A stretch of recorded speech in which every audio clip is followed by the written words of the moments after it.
We're now joined by Bishop Garrison, a fellow at the National Security Institution at George Mason Law School and adjunct professor at Georgetown University. Sir, thank you so much for joining us on World DNA. Thank you for having me. Now, Mr. Garrison, Israel's cabinet, as I mentioned earlier, it's approved the hostage deal for the release of 50 hostages for multi-day ceasefire. This, of course, I don't need to say it, it is a major breakthrough. Talk to us about how you see this altering the course of this ongoing war. Absolutely. Well, anytime you have hostages released in this type of situation, it's a good thing.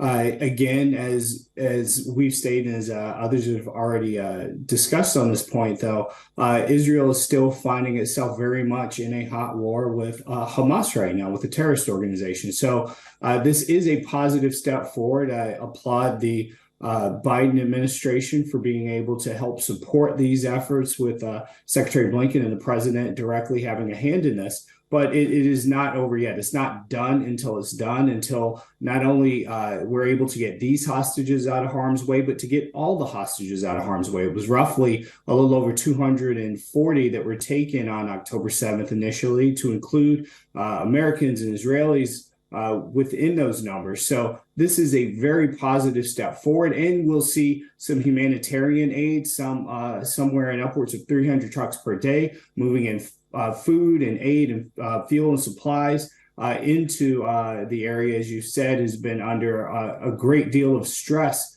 since this war began. But again, it is a step forward, not the final step.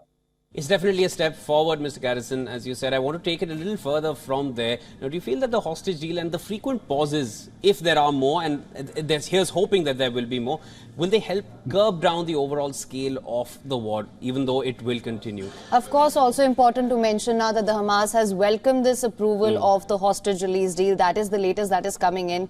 So that's another facet of this major breakthrough, that Hamas is now welcoming this deal to release hostages.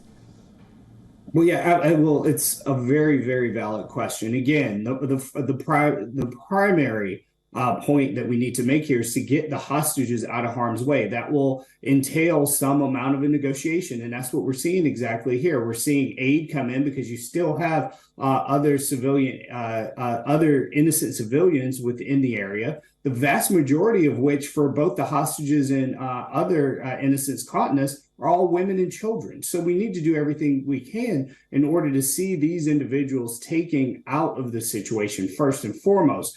To the point about the use of drones and the concerns that any pauses may allow Hamas to regroup and to be able to shift their operations once again. That is an inherent risk with a situation like this. But in order to get those individuals safe, you have to take on some amount of risk in that regard. So we don't know until we see more of this play out. But again, strategists and tacticians on the ground are thinking through these things. And it's a very dynamic situation.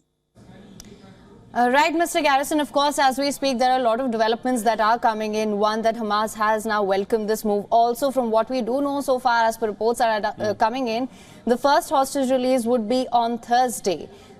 That is, of course, a major development that has come in this regard. Netanyahu, however, earlier had clarified that this does not mean they're stopping the war. They will continue to fight until they achieve their goals. One, I think it's also important to understand and get some clarity on what their broader objectives here are. And would Israel be willing to have longer or more frequent pauses in this war going forward?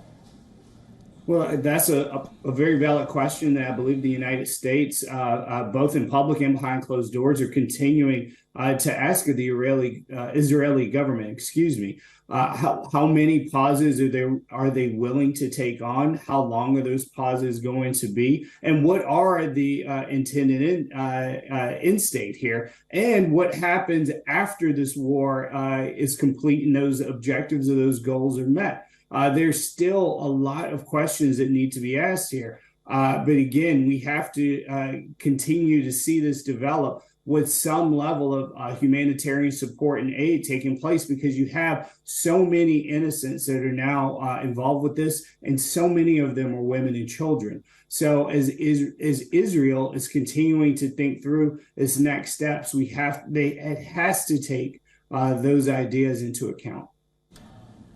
All right. Thank you for joining in, Mr. Bishop Garrison. Pleasure to have you here on World DNA with us. Thank you for having me.